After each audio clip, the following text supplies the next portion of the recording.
Critical minerals and mines में सरमायाकारी के लिए मुख्तलिफ ममालिक को शामिल करने का फैसला। पाकिस्तान क्रिटिकल मिनरल्स और माइंस में अमरीका के साथ चीन, सऊदी अरब और दीगर तमाम ममालिक के साथ मिलकर काम करेगा। वफाकी वज़ीर पेट्रोलियम की मुख्तलिफ ममालिक में पाकिस्तानी सफ़ीरों के साथ ऑनलाइन मीटिंग। इसी पर बात करेंगे। ज़िशान यूसुफ हमारे साथ मौजूद हैं। ज़िशान, बताइएगा मज़ीद क्या अहम फैसले किए जाने इस हवाले से? देखिए, यूँ लग रहा है कि 2026 में जो पाकिस्तान के क्रिटिकल मिनरल्स और माइंस है उसमें बड़ी पेशरफ्त हमें देखने को मिलेगी, चूँकि अप्रैल में पाक मिनरल्स इन्वेस्टमेंट फोरम का भी इनेकाद किया जाएगा।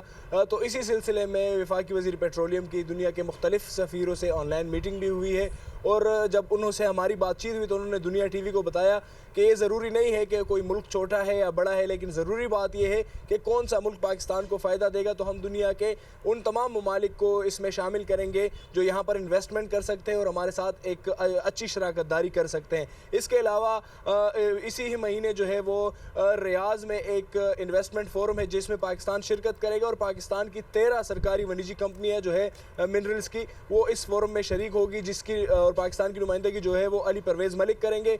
तो उन्होंने बताया कि ये जो रियाज़ में होने वाला फोरम है ये पाकिस्तान में जो आने वाला फोरम है इन्वेस्टमेंट फोरम मिनरल्स से मुतल्लिक, तो उसका पेशखेमा बनेगा। तो मजमूई तौर पर इस पर जो काम है वो तेज़ी से किया जा रहा है और दुनिया की मुख्तलिफ कंपनीज़ को, मुख्तलिफ सरमायाकारों को और मुख्तलिफ ममालिक को इंगेज किया जा रहा है कि पाकिस्तान में जितने मिनरल्स हैं, माइंस हैं, तो उसमें इन्वेस्टमेंट की जाए और ये जो इंडस्ट्री है या ये जो शोबा है इसको आगे लिया जाए। तो इस पर जो पेशरफ्त है वो हमें आने वाले महीनों में देखने को मिल रहा है और अप्रैल में पाकिस्तान में जो मिनरल्स का बड़ा फोरम है उसका इनेकाद किया जाएगा। जी, बहुत शुक्रिया ज़िशान, आप हमें आगाह कर रहे थे।